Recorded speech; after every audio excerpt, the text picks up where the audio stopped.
Hi, welcome. My name is Dale McCluskey, and on this video, as part of my series called Learning Theory Breakdown, I'm going to be discussing the role of influence and focusing in on how it's reconciled through a interaction-based methodology and versus what again is the focus or source of the problem by way of influence, by way of its role, and also by way of how this idea, by way of approaching training as a learning-based exercise, with motivating dogs to respond at the very beginning once a dog has already gained a level of control in the relationship. And again, taking all of this to the parenting example, which I'm going to do in this video to help understand not just the importance of approaching training by way of an interaction-based approach, but also by way of understanding why it is that this issue by way of learning with how trainers are jumping into a relationship problem, motivating dogs to respond the way they're doing it, but also influence itself. Okay, the idea by way of, again, you hear certain terminology in a attempt to define and reconcile influence in a process. You hear certain terms that trainers use, balanced dog trainers in particular, such as discipline, punishment, corrections, even how this connects to certain devices that manifest influence, such as remote collars and even using pinch collars. Again, I talk through all this on my videos, but again, understanding again, when you talk about the difference between an interaction-based approach and a learning-based approach, understand what I'm talking about is the role of influence as an active component. Okay, that's an important thing to understand.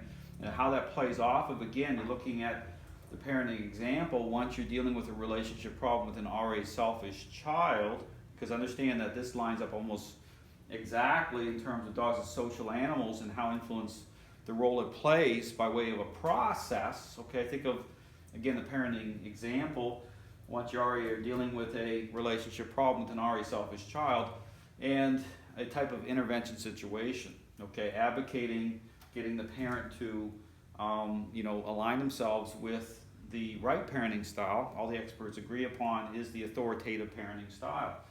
But again, what does that actually represent? And again, all the same type of themes here present if you line this up with an interaction-based approach, considering what influence represents that way with being dialed in.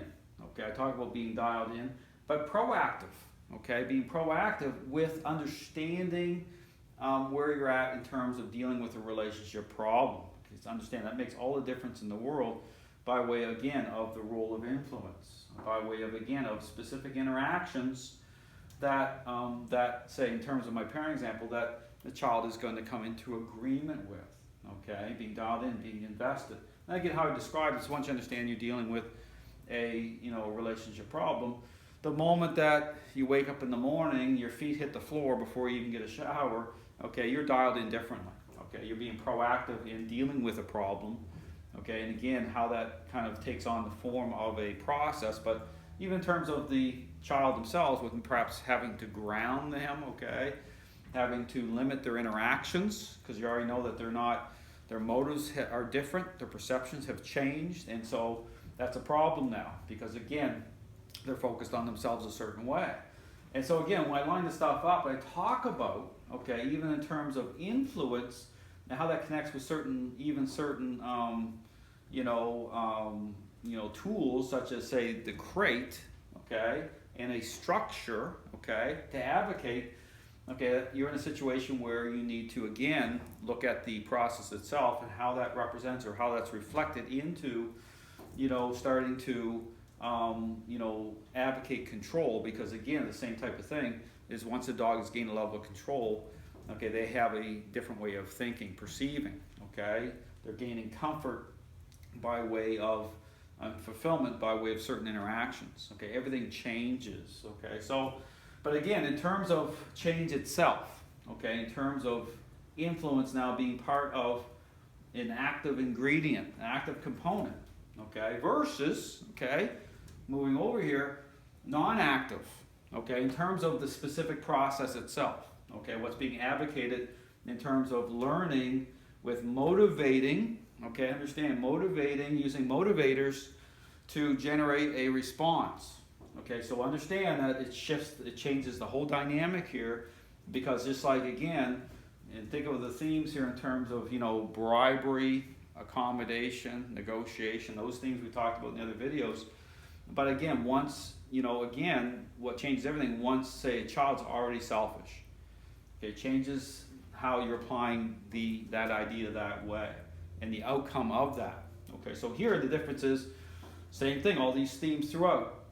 In terms of the parent example, okay, being proactive, dialed in, invested, it's about meeting the needs of another, okay, the right way. Your role in that as a parent, okay, actively engaging, actively dialed in, versus being reactive. Again, talked about that with balanced dog training, what that represents, okay, but again, the confusion, we talk about discipline, punishment, those type of things, versus influence, being part of the social influence part of this, right? But being active, because you're proactive, right? So in terms of a interaction-based methodology, reconciling the role of influence through that, what those interactions represent, and a dog coming into agreement with those, okay? But changing perceptions of dogs through the role of influence, how those intersect those interactions. But again, when I talk about interaction-based system, understand it's about the dog making sense of what these interactions represent based, again, on the type of language those are speaking. I talk about language they're speaking, it means that the interactions themselves are very intentional by way of being, lining up a certain way, okay, the form that they take, versus being erratic. So understand, when you're interacting, because you'll see this with some trainers, they're interacting in ways that are going to create a higher level of conflict because they're not defined a certain way. Understand, the system of training is very intentional with what these interactions represent. And so therefore, the dog's agreeableness by way of influence being now part of that, because as you're interacting, influence is part of the equation now, because it's taking the form of a power play, which it needs to. Just like the parenting example, once a child's selfish and you're moving into a different parenting style, it becomes a power play. Okay, but again, it's a type of power play based on the parenting style that you're moving into, the child is going to be coming into agreement with, because it's about being reasonable, okay, based on the style of parenting, right? So the reasonableness part of that, you hear this word abuse being thrown around, right, in the dog training world. Understand that because people are totally aligned with this idea about learning, it's taking a form of bribery, okay? Therefore, they're not seeing things clearly, okay? They're not really looking at things a certain way.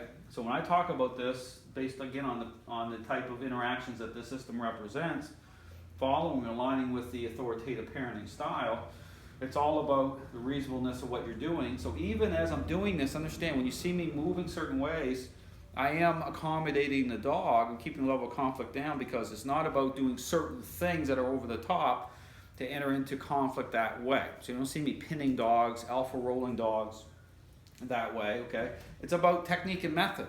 Okay, I'll stop, because what I'm doing is I'm buckling. You'll see buckling happening, and that buckling is just like I described it, like, a tug-of-war team, okay, that's buckling. You'll see that based, again, on the role of influence, how that's being transferred through the leash, through the collar, okay?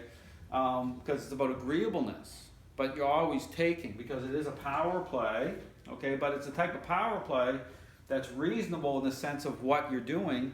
And here's the thing to understand that, and this is where there's accommodation, because just because something may be reasonable, it may be very unreasonable to a dog that's holding a higher level of control, you still could get bitten, okay? So the muzzle is important, and that, within that framework, because then you have to make certain accommodations, but you're still taking, okay? You're still in control. That's the difference here.